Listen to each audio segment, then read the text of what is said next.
यानंतर बातमी आहे पाणी टंचाईची। जुन्नर तालुक्यामधील पश्चिम आदिवासी भागातील मांडवे गावात पिण्याच्या पाण्याची तीव्र टंचाई निर्माण झालेली आहे। गावामधील विहिरी आणि नैसर्गिक पाणी स्रोत आटलेले आहेत, त्यामुळे सुमारे 2,500 लोकसंख्या टँकरवर अवलंबून आहे। मात्र 3 ते 4 दिवसांनी एकदाच टँकर येतो आणि त्यामुळे ग्रामस्थांचे मोठे हाल होत आहेत। दूषित पाण्यामुळे आरोग्याचा सुद्धा प्रश्न निर्माण झालेला आहे। प्रशासनाने तातडीने उपाययोजना करावी अशी मागणी होती आहे।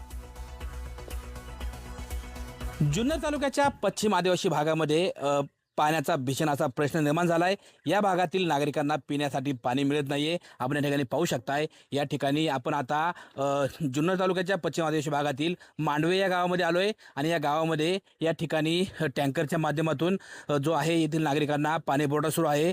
खरं तर 3-4 दिवसातून एकदा या ठिकाणी टँकर येतो आणि या टँकरच्या माध्यमातून या भागातील जे रहिवासी आहेत या रहिवाशांना या ठिकाणी पिण्याचं पाणी मिळत असतं। गावामध्ये काही विहिरी आहेत, मात्र या विहिरींनी पाण्याचा तळ गाठलाय आणि विहिरींचं पाणी पुरत नाही। त्यामुळे या गावाला जे आहे या ठिकाणी टँकरच्या द्वारे पाणी पुरवठा केला जातोय। आपल्यासोबत आहेत काही ग्रामस्थ आहेत। ताई, काय सांगाल? खरं तर आता इथे टँकरनी पाणी येते। हो, इथे आमच्या इथे टँकरने पाणी येते। आम्हाला रोज अशी टँकरची वाट पाहायला लावते आणि पाणी नाही आहे आमच्या गावाला पिण्यासाठी। त्याच्यामुळे शासनाने आमचा विचार करायला पाहिजे, आम्हाला पाण्याची सोय केली पाहिजे।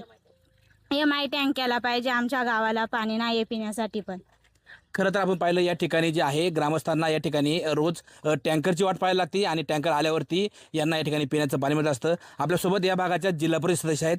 ताई, काय सांगाल? खरं तर या भागात पाण्याचा मोठा प्रश्न आहे। विहिरी आहेत पण विहिरींनी तळ गाठलाय, त्यामुळे नागरिकांना जे आहे पाण्यासाठी टँकरवरती अवलंबून राहावं लागतंय।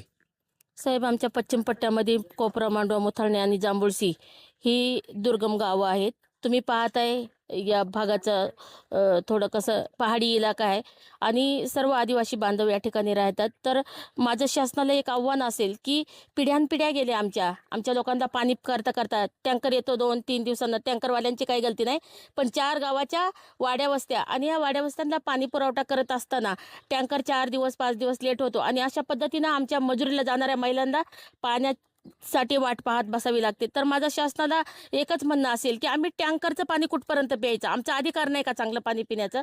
आणि म्हणून शासनाने आमचा विचार करावा, आम्हाला MI टँकची सोय करून द्यावी। शासनाने आमच्या या भागाच्या पाण्याचा प्रश्न सोडवावा व त्यासाठी ठोस उपाययोजना कराव्यात, अन्यथा आम्हाला संघर्ष करावा लागेल, मोठं आंदोलन करावं लागेल, अशा भावना या ठिकाणी ग्रामस्थ व्यक्त करतायत। सचिन तोडकर, न्यूज 18 मराठी, मांडवे, जुन्नर, पुणे। या लोकांच्या मागण्यांची दखल घेतली जाते का ते पाहावं लागेल।